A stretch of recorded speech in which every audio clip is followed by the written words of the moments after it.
Hi friends, welcome to our channel. నిన్న తమ్ముడు cinema producer మన దిల్ రాజు గారి తమ్ముడు, నితిన్ గారి సినిమా తమ్ముడు అది టైటిల్. సో దానికి నిర్మాత అయినటువంటి శిరీష్ గారు, అంటే దిల్ రాజు గారి తమ్ముడు ఆయన.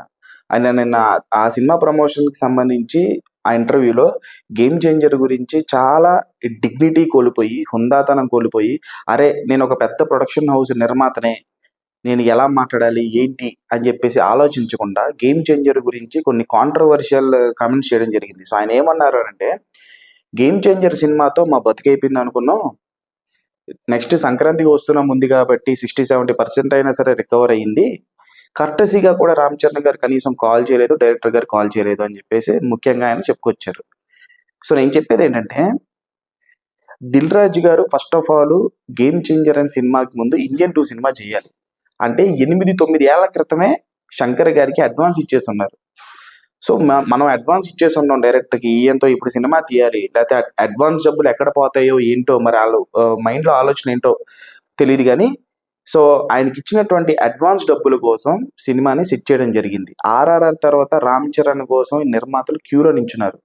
దిల్ రాజు గారి మీద నమ్మకంతో, లెజెండరీ డైరెక్టర్ శంకర్ గారి మీద నమ్మకంతో మీకు సినిమా చేశాడు ఆయన. ఒక 10-15 సంవత్సరాలకు ఒక హీరో ప్యారలల్ గా 2 సినిమాలు కంప్లీట్ చేసినట్టు చూపించండి నాకు. ఏ హీరో అయినా సరే ఇండస్ట్రీలో ఒక 10 సంవత్సరాలుగా అంత స్టార్డమ్ వచ్చిన తర్వాత ఎవడైనా సరే అట్లా ప్యారలల్ గా ఒక పక్క ఇండియన్ 2 జరుగుతుంది, ఒక పక్క గేమ్ చేంజర్ జరుగుతుంది. ఇంకో హీరో అయ్యి ఉంటే ఆ సినిమా కంప్లీట్ అయిన తర్వాత నేను ఈ సినిమా చేస్తానని చెప్పేసి ప్రొడ్యూసర్కి మొహమే చెప్తాడు. ఆ రామ్ చరణ్ గారు అట్లా చెప్పడం చేత కాదు కదా. సో ఇప్పుడు ఈ రోజు ఇన్ని మాటలు పడాల్సి వస్తుంది. అసలు రామ్ చరణ్ అనే వ్యక్తి మీకు ఎందుకు కాల్ చేయాలి?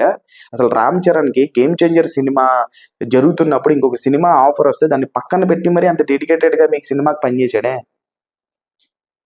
అలాంటి వ్యక్తికి మీరు కృతజ్ఞత చెప్పాలి. అసలు సంక్రాంతి సీజన్లో మన సినిమా వస్తుంది కదా, ఇంకో సినిమా ఎందుకనంటే సంక్రాంతికి వస్తున్నాం అనే సినిమా వచ్చేది కాదు. అది రామ్ చరణ్ మంచితనం. లేదు రిలీజ్ చేయండి, సంక్రాంతికి ఎన్ని సినిమాలైనా తీసుకునిద్ది అని చెప్పేసి హీరో ఒప్పుకున్నాడు కాబట్టి మీ సినిమా వచ్చింది. అది కూడా దిల్ రాజు గారు చెప్పారు కదా చాలా సందర్భాల్లో. మరి ఆయన తమ్ముడైనట్టు శిరీష్ గారికి కామన్ సెన్స్ లేకుండా పోయిందా? అంటే జస్ట్ ఒక ఫ్లాప్తో మొత్తం మీ ప్రొడక్షన్ హౌసే దివాలా తీసే అంత చిన్న ప్రొడక్షన్ హౌసా మీది? ఎన్ని సినిమాలు తీయలేదు మీ ప్రొడక్షన్ హౌస్లో? మీ ప్రొడక్షన్ హౌస్లో సినిమాలన్నీ బ్లాక్ బస్టర్లు అయినాయా? మొన్న కూడా తీశారు కదా, మొన్న కూడా డిజాస్టర్ కదా, మొన్న కూడా పోయి ఉంటుంది కదా, అప్పుడు దివాలా తీయలేదే.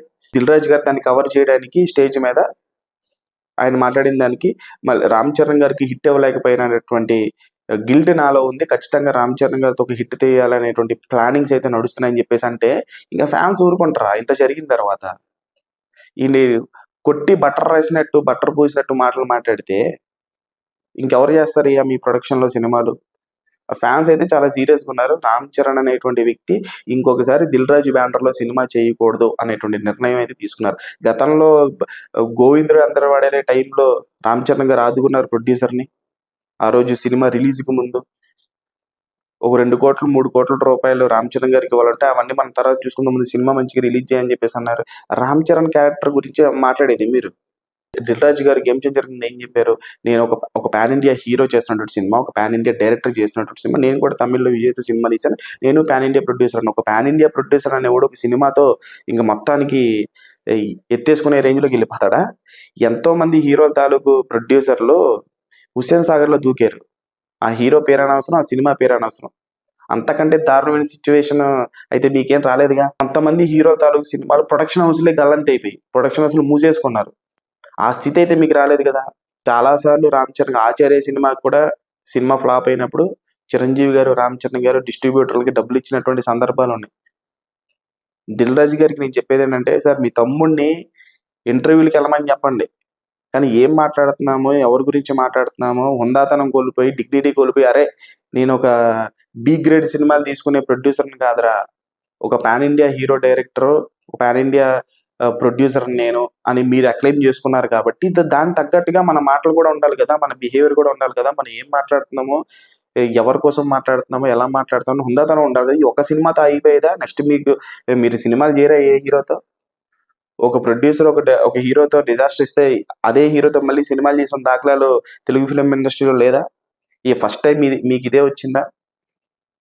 అసలు ఫస్ట్ ఆఫ్ ఆల్ సరే, ఇంటర్వ్యూల్లో ఆబ్వియస్లీ వీళ్ళు వ్యూవర్షిప్ కోసం ఆ ప్రొడ్యూసర్ ఎవరైనా అడుగుతారు, కానీ దిల్ రాజు గారు హ్యాండిల్ చేసిన తీరు వేరు, వాళ్ళ తమ్ముడు శిరీష్ నిన్న హ్యాండిల్ చేసిన తీరు వేరు.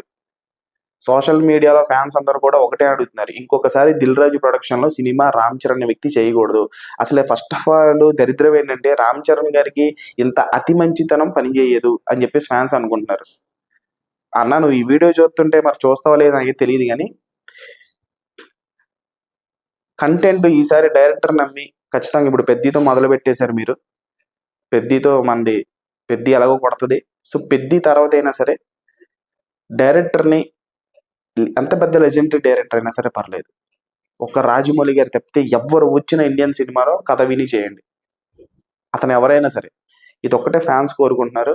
లేకపోతే మీరు ఒక 4 సంవత్సరాలు డెడికేటెడ్గా ఈ సినిమా కోసం వేరే ఆఫర్ వచ్చినా దాన్ని పక్కన పెట్టి సంక్రాంతికి నా సినిమా రిలీజ్ చేయాలనుకోకుండా వేరే సినిమా అయినా రిలీజ్ చేయాలి పర్లేదు, సంక్రాంతి సీజన్ అది ఎన్ని సినిమాలైనా తీసుకునిద్ది అనే మంచి మనసుతో మీరు ఇంత చేస్తే చివరికి చూసారు కదన్నా ఎన్ని మాటలు అంటున్నారు. మనం ఎంత లో చూస్తామో అంతకంతకు హై చూస్తాం. నిజం చెప్తున్నాం కదా, అంతకంతకు హై చూస్తాం.